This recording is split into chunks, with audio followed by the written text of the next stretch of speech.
নমস্কাৰ বন্ধুসকল, আকৌ আহিছোঁ এবাৰ। আজি মই আপোনালোকৰ আগত দেখাম চিকেন পুদিনা আৰু নৰসিংহ পাতৰ লগত। খাই পাইছে চাগে, অকণমান বেলেগ পদ্ধতিত বনাম। আহক আৰম্ভ কৰোঁ। প্ৰথমতে কেৰাহীত তেল একদম গৰম হৈ আছে। পিঁয়াজ দিলোঁ, মই 2টা পিঁয়াজ কাটি লৈছোঁ। মিহিকৈ নহয়, বেছি ডাঙৰকৈ নহয়।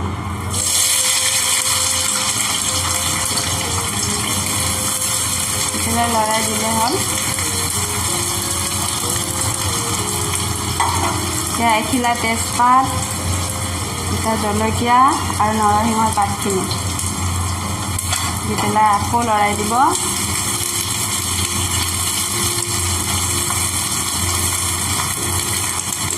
এতিয়া পিঁয়াজৰ ঠাৰিখিনি দি দিম। তাতে নহৰু ঠাৰিও আছে।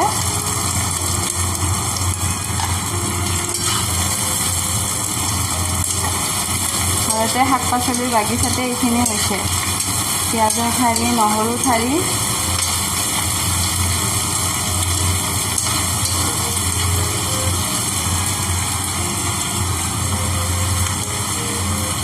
দুমিনিটমানলৈকে ভাজি থাকিম। অকণমান কেঁচা কেঁচা গোন্ধটো গ'লে মই নহৰু পিচাখিনি দি দিম। বেছি নহৰু ব্যৱহাৰ কৰা নাই, অলপেই কৰিছোঁ।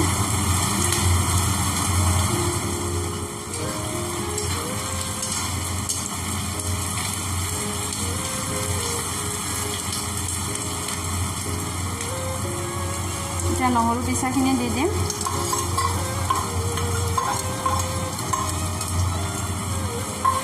দি পেলাই আকৌ লৰাই দিম।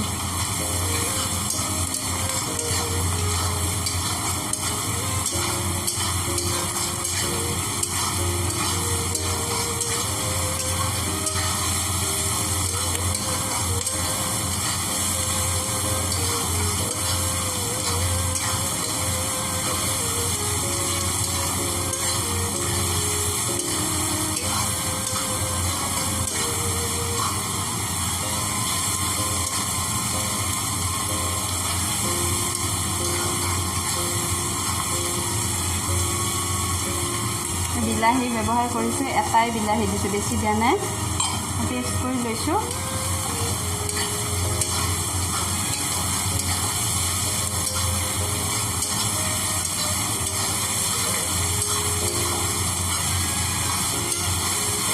বিলাহীৰ কেঁচা কেঁচা ভাৱটো নোহোৱা হোৱালৈকে অলপ বেছি জুইত ভাজিয়ে থাকিম, নহ'লে গোটেই কেঁচা কেঁচা গোন্ধ এটা মাংসত আহি থাকিব, খাবও বেয়া লাগিব।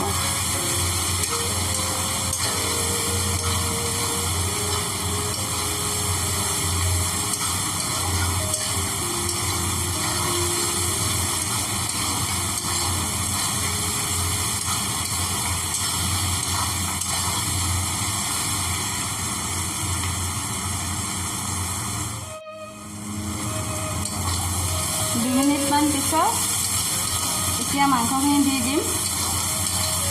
মাংসখিনি মই 1 ঘণ্টামান আগতে মেৰিনেট কৰি থৈছোঁ।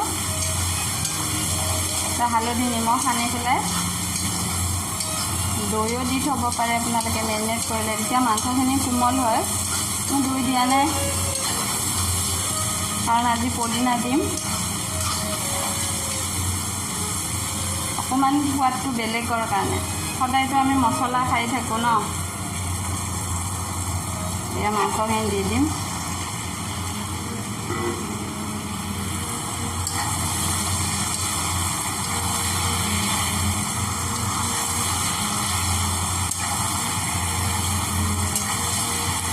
দি পেলাই ভালকৈ লৰাই দিব। কিছুমানে পিঁয়াজটো পেষ্ট কৰিও দিয়ে, পেষ্ট কৰিও দিব পাৰে, কিন্তু বেছি মিঠা হৈ যায় তেতিয়া পেষ্ট কৰি দিলে। আমাৰ ঘৰৰ চবেই পিঁয়াজটো কাটি দিলেহে ভাল পায়।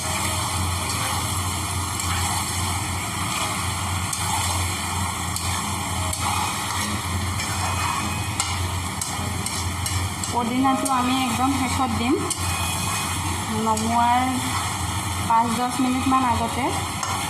নহ'লে এতিয়া দিলে পদিনাৰ যিটো গোন্ধ বা পদিনাৰ যিটো কাম সেই কামটো ফুটি নুঠিব, গোটেই ভজা যাব। ভজা আমি নিদিওঁ, কেঁচা কেঁচা গোন্ধ এটা থাকিব লাগিব।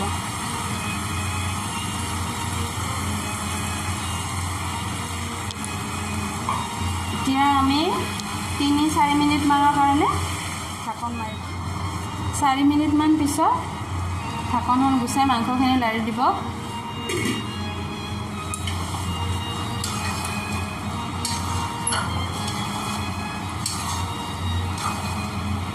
চিকেন মই 3 কেজি ব্যৱহাৰ কৰিছোঁ, কাৰণ আমাৰ মানুহ বহুত।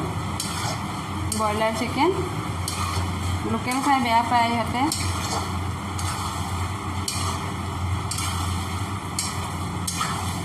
এতিয়া মই আলুখিনি দি দিম। আলু 3টা ইউজ কৰিছোঁ, ডাঙৰ ডাঙৰ 4 টুকুৰাকৈ কাটি লৈছোঁ। লৈ পেলাই আকৌ অকণমান লৰাই দিম।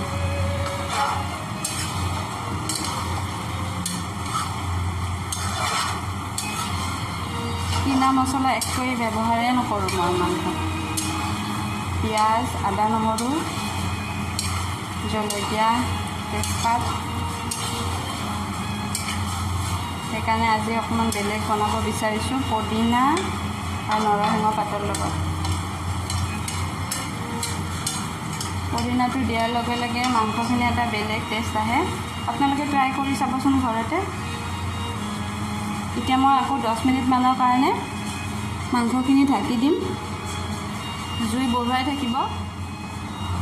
10 মিনিটমান পিছত ঢাকনখন গুচাই দিম। দি পেলাই মাংসখিনি আকৌ এবাৰ লাৰি দিম। ব্ৰইলাৰ মাংস বেছি সিজিব নালাগে, কোমলে থাকে। লোকেল হ'লে কিন্তু বহুত সময় লাগে। লোকেল মাংস 1 ঘণ্টামানটো লাগিয়ে যায়, কিন্তু ব্ৰইলাৰটো 40 মিনিটমানৰ ভিতৰত হৈ যায়।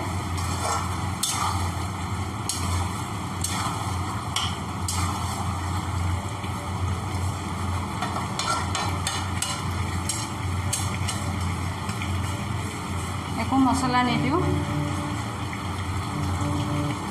অকণমান জুই বঢ়াই পেলাই ঢাকনিখন গুচাই ভজা যাব দিম। কাৰণ বাচ্ছাবিলাকে অকণমান ভজা মাংস খাব বিচাৰে। পানী নিদিওঁতে অকণমান ভজাতে উঠাই থৈ দিম 4 পিচমান।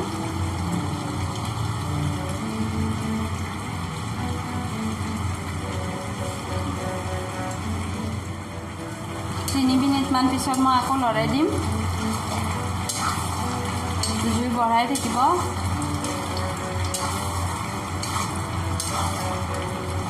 আধা আধি সিজিছে মাংস, পানী মই দিয়াই নাই, নিজে উঠিছে পানীখিনি।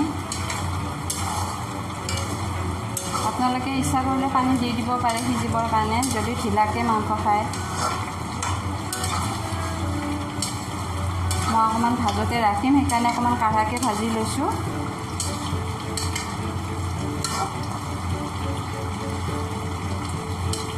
আধা আধি সিজিছে মোৰ, আৰু 5 মিনিটমানৰ ভিতৰত মাংস ভজা হৈ যাব।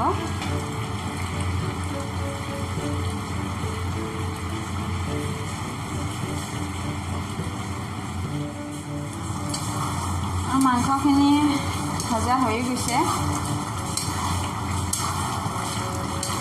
এতিয়া পানী দিয়ে যদি আপোনালোকে পানী দিব পাৰে। মই পানী একদম কমেই দিম। ভজাতে কেইপিচমান কাঢ়ি থৈ দিম, ল'ৰা ছোৱালীকেইটা খাবৰ কাৰণে। হাল্লা কৰি আছে একদম, ভজা মাংস খাব। ৰুমৰ পৰা গোন্ধ পাই চিঞৰি আছে।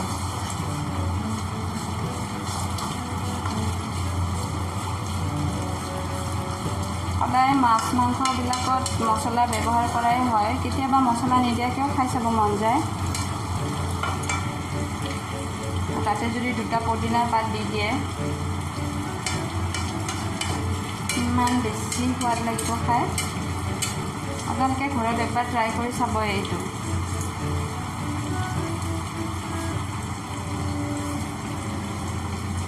মাংস ভজা হৈ গৈছে। এতিয়া 2 পিচমান উঠাই থৈ দিম ল'ৰা ছোৱালীকেইটাৰ কাৰণে। দাদাহঁতেও খাব 2 পিচমান ভজা মাংস।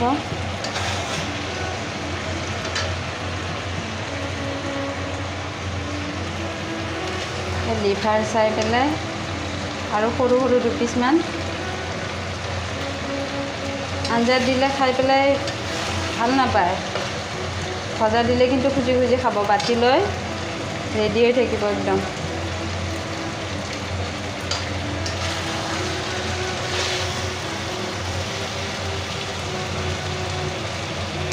ল'ৰা ছোৱালীবিলাকে ভজা মাংস খাই ভালেই পায় নেকি, জোলতকৈ বেছি।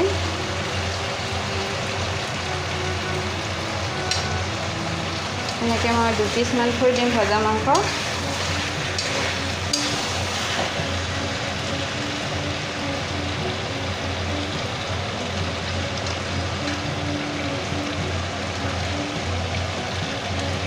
দি পেলাই আঞ্জাত পানী দিব হৈছে মোৰ।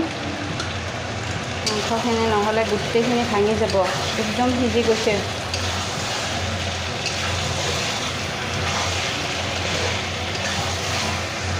মই আগতে গৰম কৰি থৈছোঁ পানী বেছি নিদিওঁ, কমকৈ দিম।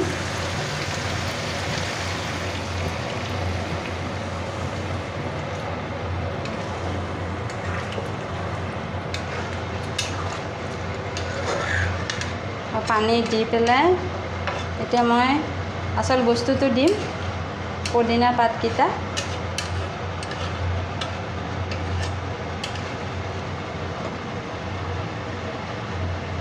পদিনা পাতকেইটা দি পেলাই মই ঢাকি থৈ দিম।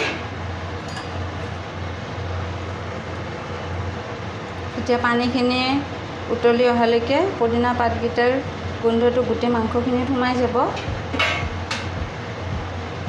দি পেলাই ঢাকন মাৰি থৈ দিম। মোৰ মাংস বনোৱা হৈ গ'ল।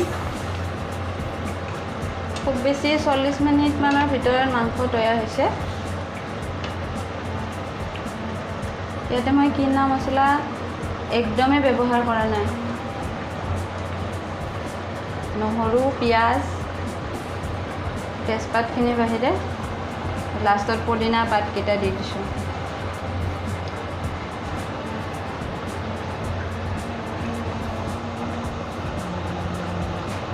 গেছ বন্ধ কৰি পেলাই মাংস বাতিত বাঢ়ি লওক আৰু গৰমে গৰমে ভাতৰ লগত পৰিৱেশন কৰক। ভাতৰ লগত খাবৰ কাৰণে মাংস ওলাই লৈছোঁ। ভতিজা ল'ৰাটোৰ কাৰণে টাং 2 পিচ, তাক টাং 2 পিচ লাগিবই। বেলেগ মাংস নাখায়। জোল